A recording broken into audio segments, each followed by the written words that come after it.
in my apartment though, and I hear the rain on the roof. I don't like it when I have to be in the house. Oh, I grew up on the Gulf Coast of Mississippi. I love rain. I love thunderstorms because it means it's 20 degrees cooler. My daughters dive under the tables and I'm like, wow, it's lightning. You know? I love it. Yeah, me too. Me too. All right. We have the chapters 10 and 11 recorded and online, so they're there for you to study. Please, the study guide, whatever on there, you know, those pieces are going to be on the test. It's multiple choice. It's 2.5 hours. Take your time. All right. You've got 2.5 hours to do it. So let's jump into talking about relationships. Go right ahead. Whatever, it's just these chapters. It's just those chapters, 10, 11, 12. That's it. Yeah. Yeah. And the reason I did multiple guesses is because you know immediately what the last grade is and use it for the calculation. And I promise you, all of you are going to get a little, you know, so, okay. So, relationships. It's going to get very Dr. Philly. Okay, so in the last century, one of the major points of specialty when channels came around was relationships. Now what we've had is we have had a return to that again, because after an era of the Industrial Revolution, there's a need once again to differentiate ourselves. And one of the ways we do that is that we have this shift to the service economy. We also have an aging population with a shift of purchasing power in that direction that requires a greater amount of trust. And with increased global competition and this commoditization of the product, there has to be a way of making ourselves better and different from our competition. And this is why relationships are so important. So to show you, these are a couple of articles that are going to be important on the website. And I would like you to, this is probably going to be bonus questions just for you to know. 2 articles that I have listed here, Morgan Hunt Commitment Trust and Palmateer's Relationship Velocity, are going to be important for you to know. All right. So Morgan and Hunt is basically the article that kind of set the stage for relationship marketing into the new millennium. Shelby Hunt passed away a year or 2 ago. He was one of the great marketing gurus of all time. The marketing theory book that I used for my PhD class was written by him, and he wrote marketing theory books for almost 40 years. He was that much of a genius. This particular article is a seminal one because it identified the very important points of where trust and commitment work together to create long-term relationships. So when you look in the chapter 11 slides and you see the video, there's a couple of things in there. There's going to be a concept known as functional conflict. And I wanted you to see here that functional conflict is just not a word that we use in class. Functional conflict is something that we study. And so I want you to see opportunistic behavior. In other words, working in a self-centered way, not in relationship to my fellow peers. That's a negative relationship to trust. Communication is positive. Shared values, the benefits of a relationship. And if you notice, these things drive functional conflict. In other words, conflict that can be for good. Conflict comes from the Greek word confligere, or to collide. And yet you can even have good conflict if you use it as a way of building a better relationship. Cooperation, you reduce the propensity to lead. I'm not going to really go over more of this. I just want you to know Shelby Hunt, or Morgan and Hunt, 1994 relationship marketing, and know in essence how much of marketing comes from just this one seminal article.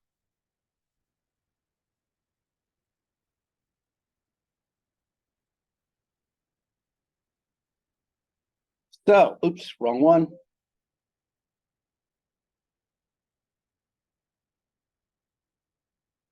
get it right, Dave. Okay, here we go.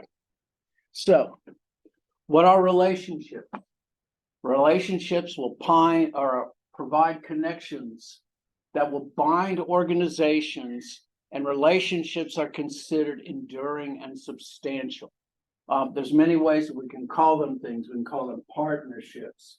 We can talk about them in terms of relational governance. If you remember that word, those two words together, they came from horizontal traditional channel structures and vertical markets. Hybrid governance, it all means the same thing. It basically comes down to talking about how we define our long-term commitment to each other. So we're going to start talking about two major concepts, commitment and trust. And then after we talk about them, we'll talk about the actions that you can go through to build commitment and build trust. So an effective channel relationship is defined by its commitment. The commitment exists when one organization desires the relationship to continue indefinitely. We look at this as an ongoing, enduring thing with no end date. However, commitment is difficult to observe. It's hard to understand.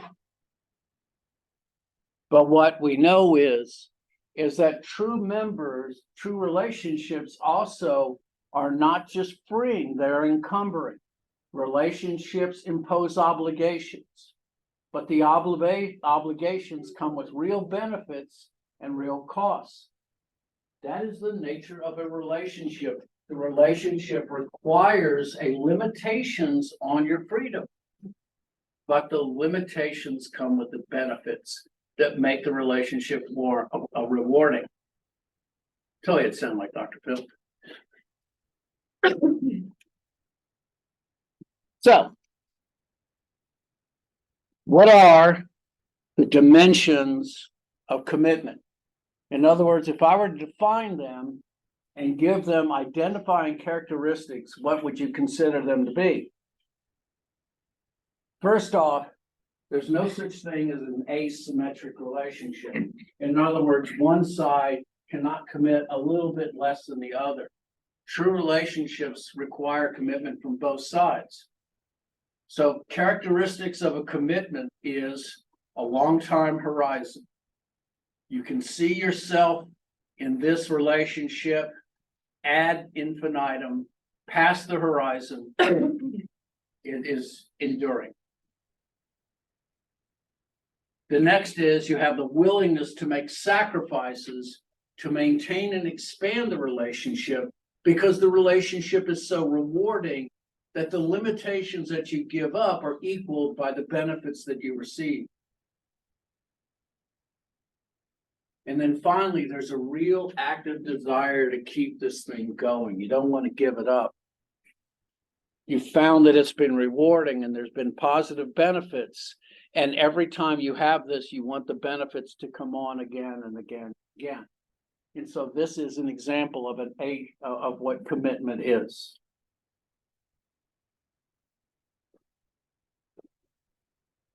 So why do the Upstream members, what are their motives for building strong channel relationships? Why do they want that? Well, you want to be able to motivate your channel members to represent them better, and for several reasons.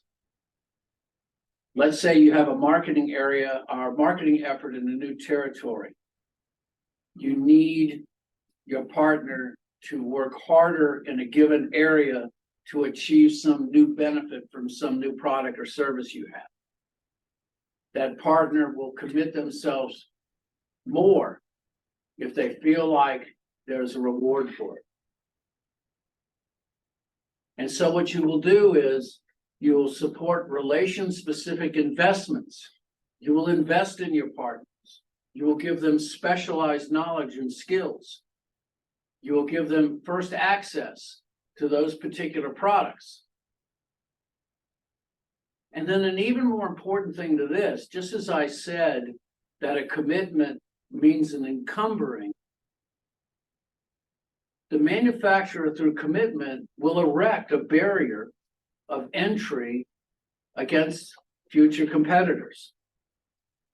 The relationship is just so good, there's no reason for me to bring anyone else and muddy the water. Once again, I have to point to steel tools for this. It's the best example of all. Of the 16,000 dealerships of steel in the United States, over 11,000 of them are sole source. In other words, they do not sell anything but steel. That is enormous, 2/3. And how does that happen? Well, it happens because the manufacturers commit themselves to their independent partners. And it is so good that 2/3 of the independent retailers refuse to sell anything else. It's so amazing. It's the traditional channel, and it shows that the traditional channel still works under the right circumstances. What are the downstream motives for building them?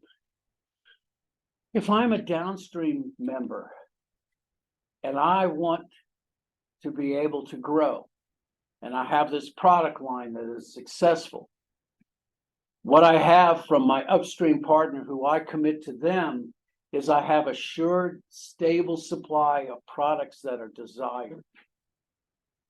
It means that my upstream partner trusts me as being the individual to carry the water for their corporation in this particular trade area. If I have these strong relationships, it makes me that much unique. And it differentiates myself from other distributors because I pass specialized knowledge.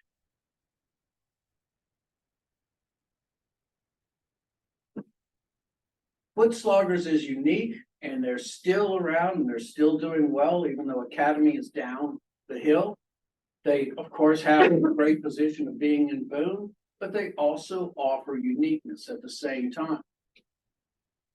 And it's that differentiation that is based in value-added services. Why? Okay, why do we go through all of this rigmarole? It's always the same thing. We're in business. Upstream and downstream channels, the final goal is to attain an enduring competitive advantage that leads to profit. Okay, there really is no other reason why.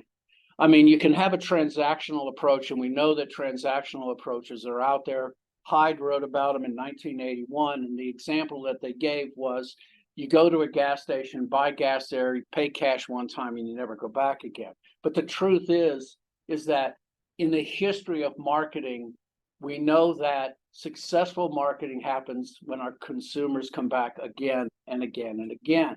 And so if we create this unique, enduring competitive advantage, they will come back and they will pay us money. Shut up and take my money. Okay.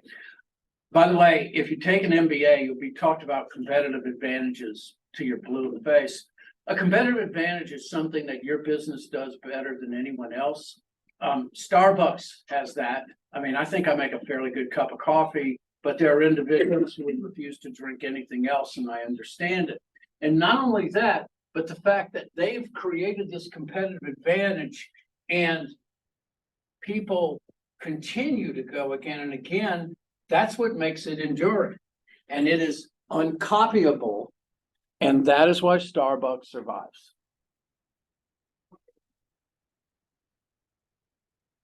So what's the payoff? We know this, the research, and I'm going to show it to you in a minute. It all comes down to multiple things. You have higher loyalty, higher sales and profits, more cooperation. All of that happens because we run through commitment. Now, what is a driver of commitment? If you remember from the Shelby Hunt model that I just showed you, trust is a strong driver of commitment. And we'll talk about the characteristics of trust and commitment in a minute, but both of these work together. Trust is necessary, but it's not sufficient. It gives confidence in your partner's future actions. But like anything, good relationships take time. It takes a strong personal effort to make good relationships survive and expand. Sorry. Yeah.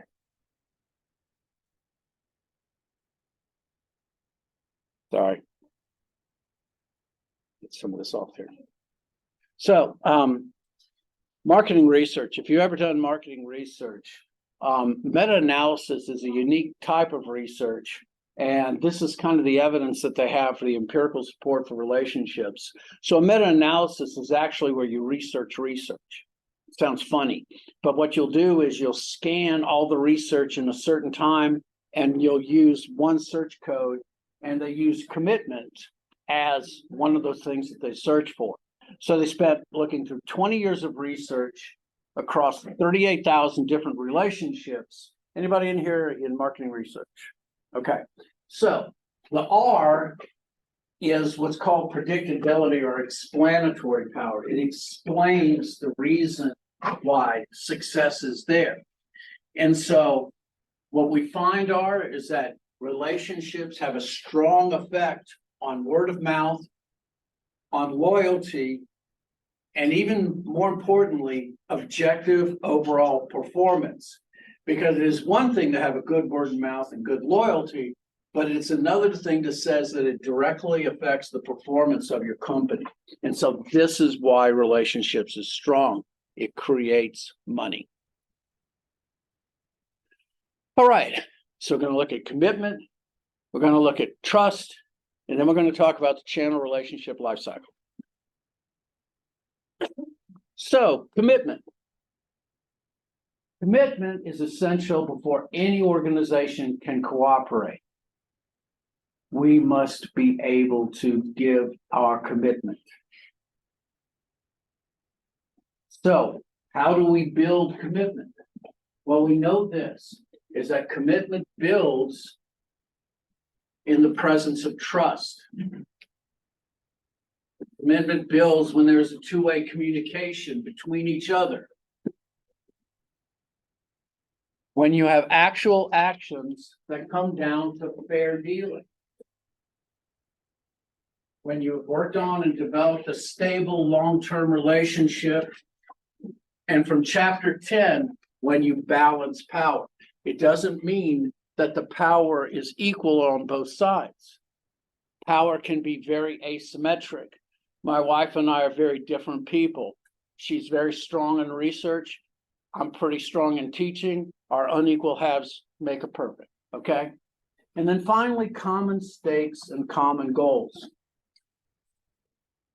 The willingness to plant your flag in the ground and say, this is what I'm going to do. When you have commitment, you have the expectation of continuity, and continuity just means a long-term plan, all right?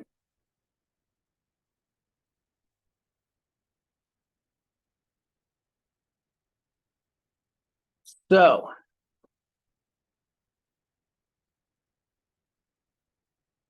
one of the things, I'm sure you understand and know all of this, is that people are pretty poor actors.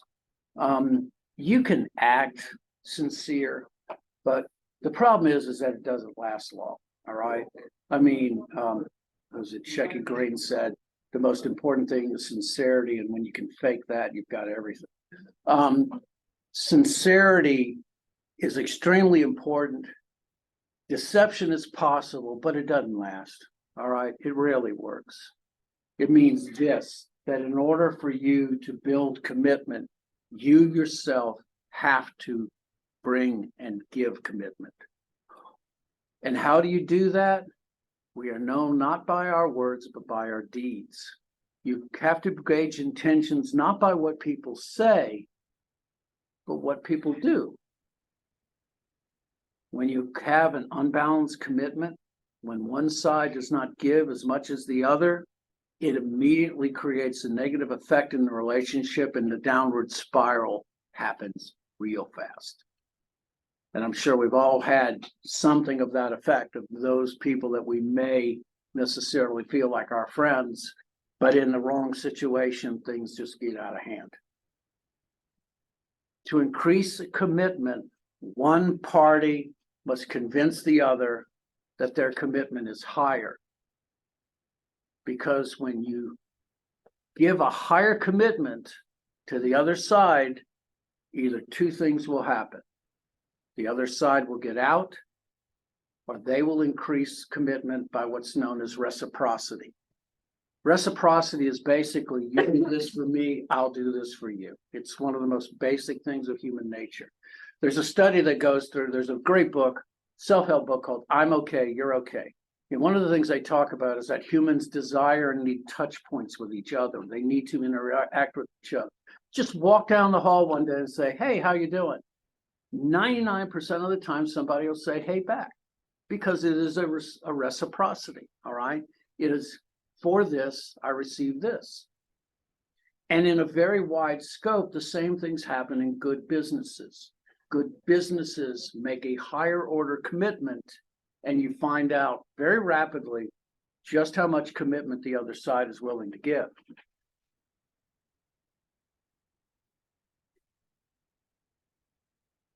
So, just think to be a distributor. So my supplier gives me a protection from my competitors so that I sell this brand. That is one of the examples of commitment. My upstream channel selects me. If that supplier maintains house accounts, which are basically dual distribution, direct accounts that they only sell directly to, that undermines my commitment, because it means that I have to compete against my upstream partner. This is dual distribution, and remember that with dual distribution, the ability to stay arbitrary is no longer valid. A true partner treats you like a friend. It's as simple as that. It's one of the most basic rules. And so a strategy for building commitment is treating that partner as unique and special. So much so that you're willing to look, not to look outside of them as a partner. So the next thing is to create an idiosyncratic investment. We'll talk about idiosyncratic investments, and we'll talk about generic ones as well. And so suppliers will build assets that'll be dedicated to your downstream relationship that can't be redeployed in another distributor. We're going to give you the house account for selling all of the EV equipment in this particular trade area for our particular organization. That is an example. That is a unique investment that only you have and that you don't have to share in. And so that's what an idiosyncratic investment is. You treat your partners special.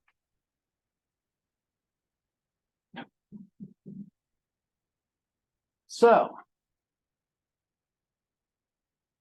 you will believe in the commitment of a distributor that invests in you in that way. If I make a unique investment, it treats me as special. Steel Tools, as I've talked about before, will build 30% of any new extra modeling that happens in a given store. That's an enormous investment. It also means that your partner has empathy with you, and empathy basically means feeling as another person feels.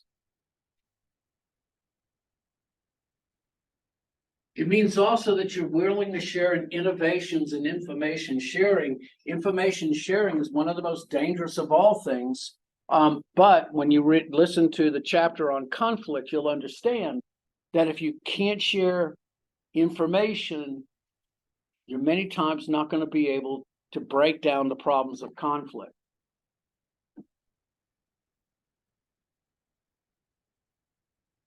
So that is commitment. And those are the active ways that we can go through and build commitment. And so just to run through them, we can be selective in who we choose.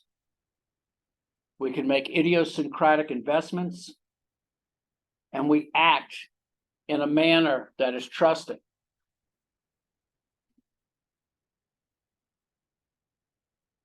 And so now trust.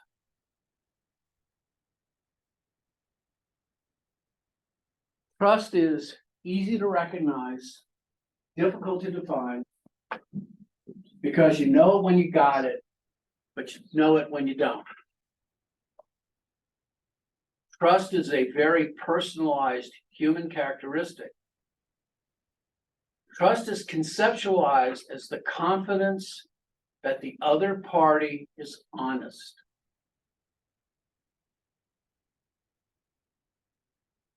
And by honest, in actual actions, they stand by their word. They will fulfill their obligations, and they are sincere. But even more than that, with all of this together, you assess the other party as being benevolent. They're generally interested in your welfare and your interests. And you take confidence in that relationship. And that relationship is strong and it's enduring.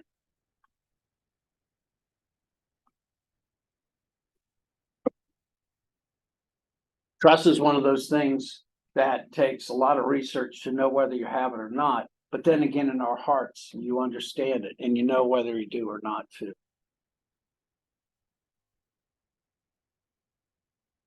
And so how do we build trust? What are the actions that we can do? So one of the first things we hope to do is create economic satisfaction for our partner.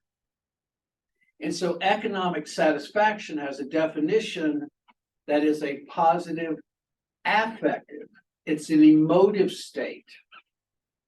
It is a positive affective response to the economic rewards that are generated by a channel relationship.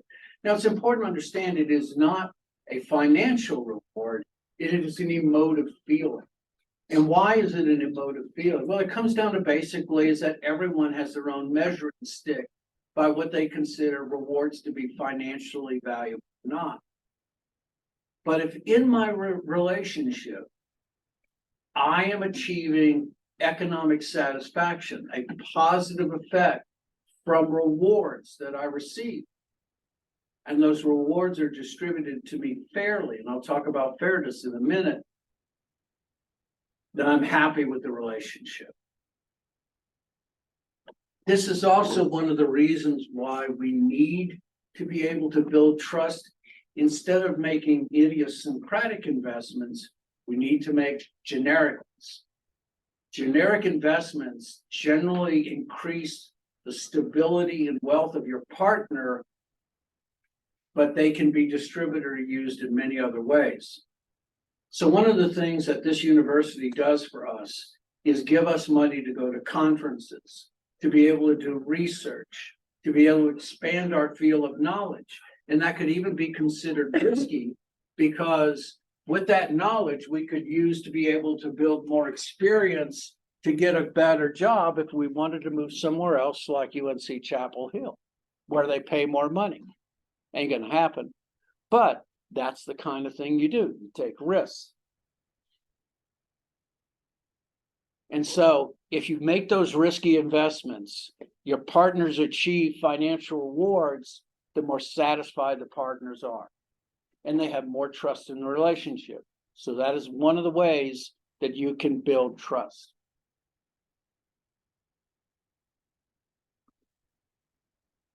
It's also important to understand that we need interpersonal and interorganizational trust. If we hope to influence our partners in a non-coercive way, we have to be accommodating and create the impression that we're responsible problem solvers. We sit down with our partners and we believe in a common goal that we want to work together and achieve success.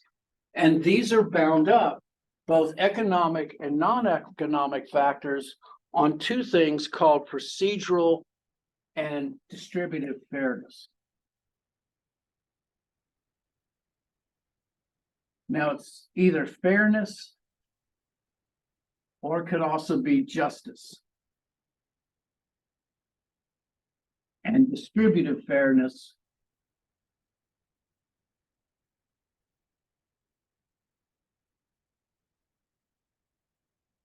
or justice.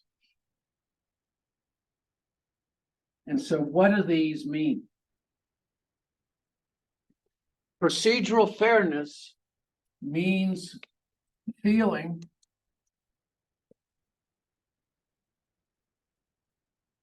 you're being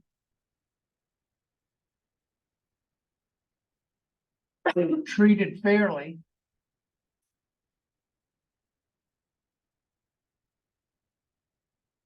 in a day-to-day relationship.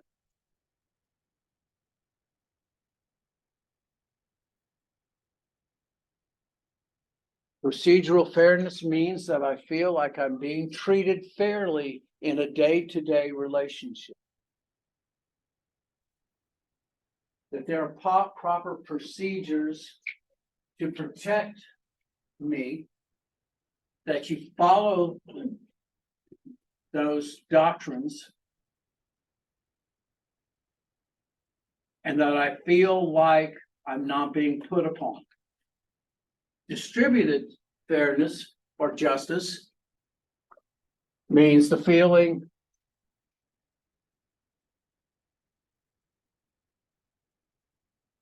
of being treated fairly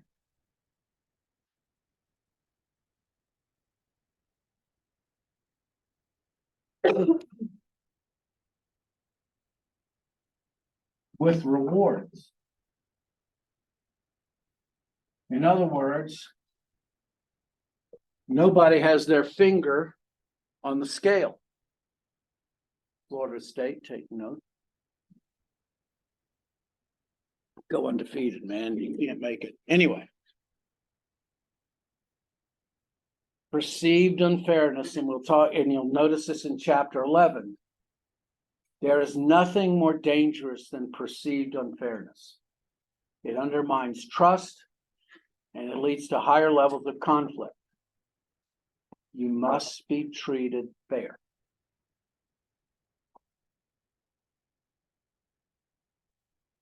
So, how are we being treated fair, or what are some of the ways, and how do we build trust? Well, what you hope is that firms have qualifying strategies to learn about their potential partners before doing business with them, and they maintain that obligation all the way through. You hope that. But the truth is that many firms have no screening at all. They're content just to use impressions or in assurances.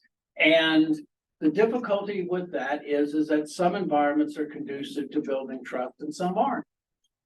The reason that we have institutional protections is quite simply to be fair. Also, you need to be fair to the individuals who work around you. One of the important things to realize is that rules are set up for employees to protect the employees as much as the organization. Because we know that if there are not procedures in place to cover everything, people will work or have actions in a relativist way. And not always are those actions acceptable. And so how we select our partners is one of the ways that we deal with fairness. So, going to go back to this. Unfairness not only undermines channel trust, it aggravates the negative effects. It is an exacerbator of any unresolved conflict. It will increase opportunism. The manufacturers, upstream and downstream, need to make sure that they exhibit distributive fairness or procedural fairness or justice. Fairness and justice, they mean the same thing. Unfairness is relationship acid. It's the killer. It eats away. It rots away any hope. Okay. So the last thing we're going to talk about is the relation life cycle. And I'm going to use another slide here because it gives you a better idea, understanding of the 5 stages of a channel relationship. Now, there are 5 stages, and it's important for you to understand that these are not in a circular environment, that these are stages that individuals go by.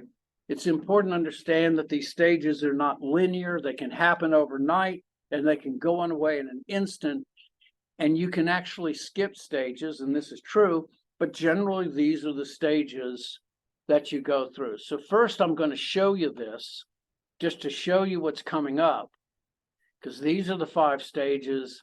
And now what I need to do is I need to open up this one and get to a different slide, this one. All right, so let me stop doing that one and share this one. Okay, so there you go. This slide gives you all the whys and wherefores of the 5 stages. So the first stage is awareness. So one organization sees the other as a feasible exchange partner. There's very little interaction. You know who each other is, but you don't necessarily interact with each other. So when I was a manager of a computer store in Lafayette, Louisiana, I knew I was at Omni. I knew the guy manager at Intercom. I knew the guy at Entree, but we were knowledgeable, but we didn't really interact. Okay. You might recommend one person to the next.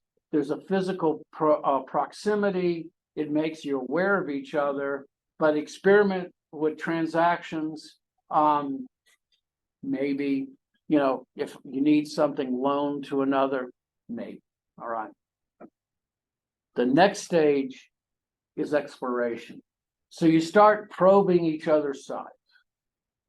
You see each other's nature and their motives. You even might sit down and talk with them one week. You make a test. You give a test transaction. See how that works. And you start to see a growth of an interdependence.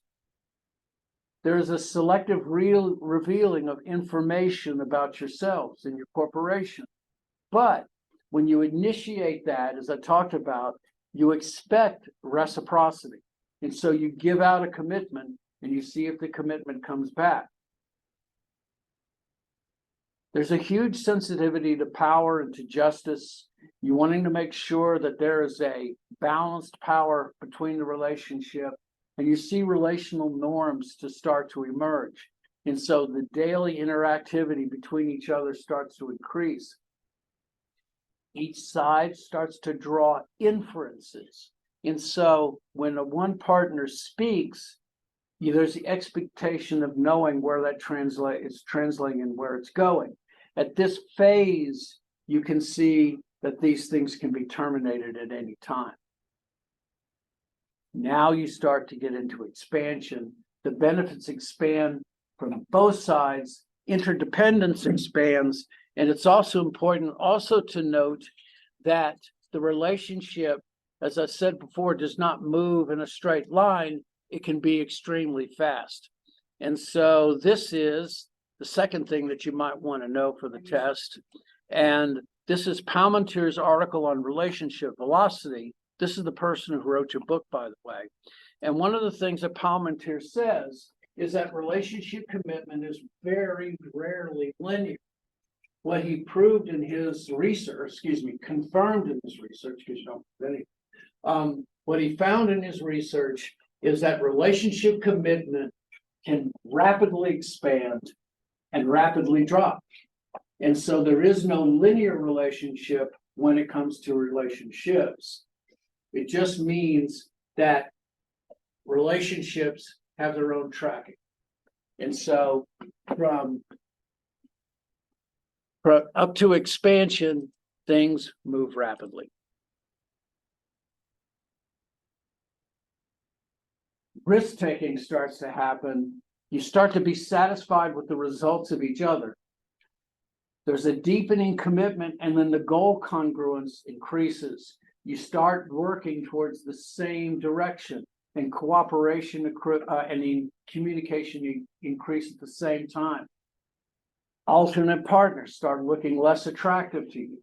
You start focusing on one set of individuals, and the key thing is that you have to maintain the momentum. Each party must seek new areas of activity, find new ways of interacting with each other. And there should be payoffs in each one of those interactions. Finally, you have a full-blown commitment. Now what you find is there's the desire to do those things, to invest in the relationship so that the relationship continues to grow.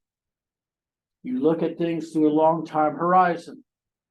You may be aware of alternatives, but you don't court them. And there's high expectations on both sides, a high mutual dependence and a high trust with each other. You work together with conflict and communicate with each other. You adapt to each other even when the environment changes.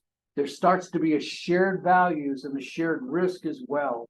And the key features are that you're loyal to each other, you have adaptable to each other, and there's a high mutual dependence in each other.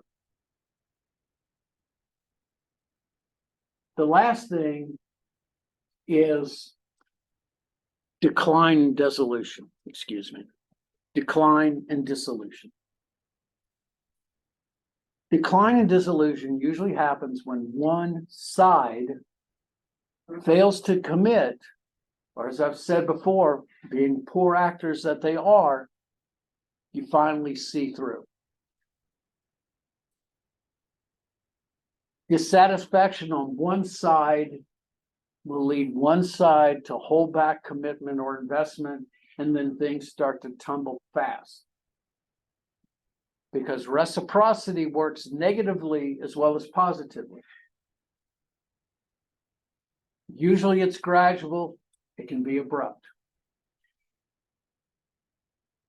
And remember, it takes two to build, but only one to undermine. And sometimes it happens without you even knowing.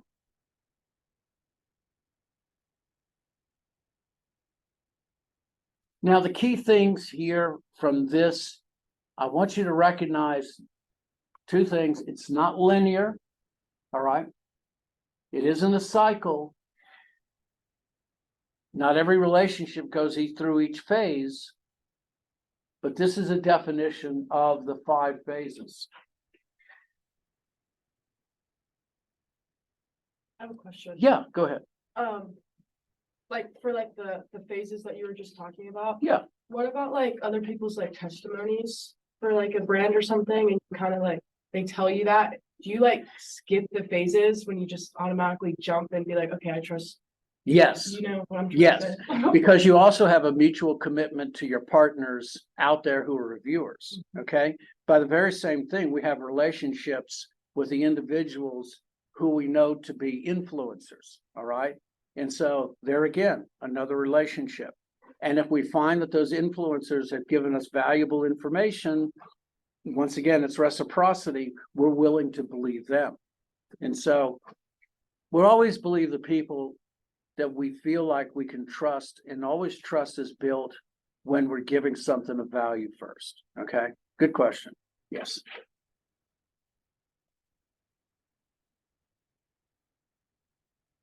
So going back to this slide,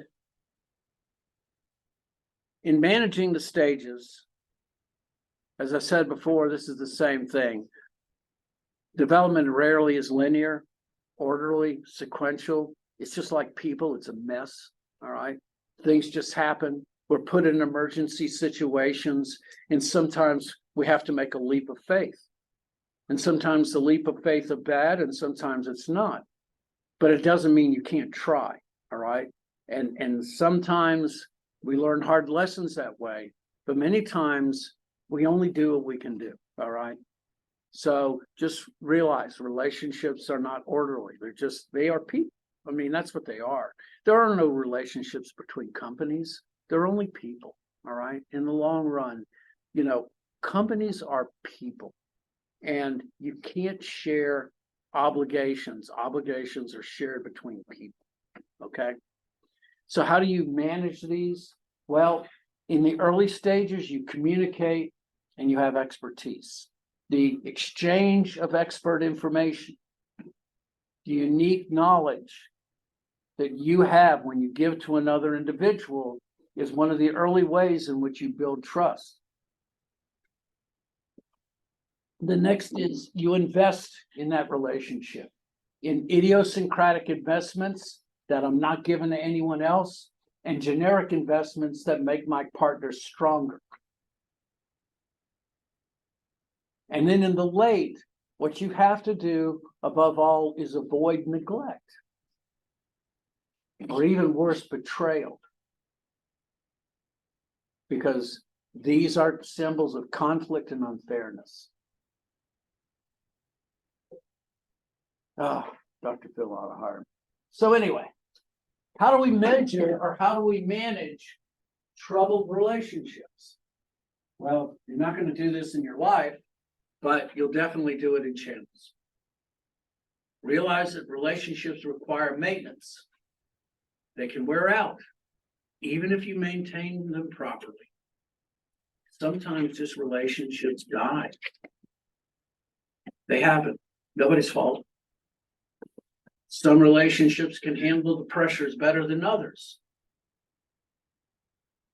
So how do I, as a channel member, what is the greatest way for me to achieve success?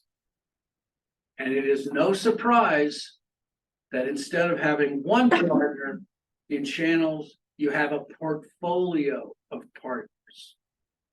Don't do this in reading. I try to do it. Okay. You diversify risk. You know that every relationship is at a different stage. There is no one channel partner that sole sources except incredibly steel, which just gives you an idea of the amount of trust that they have.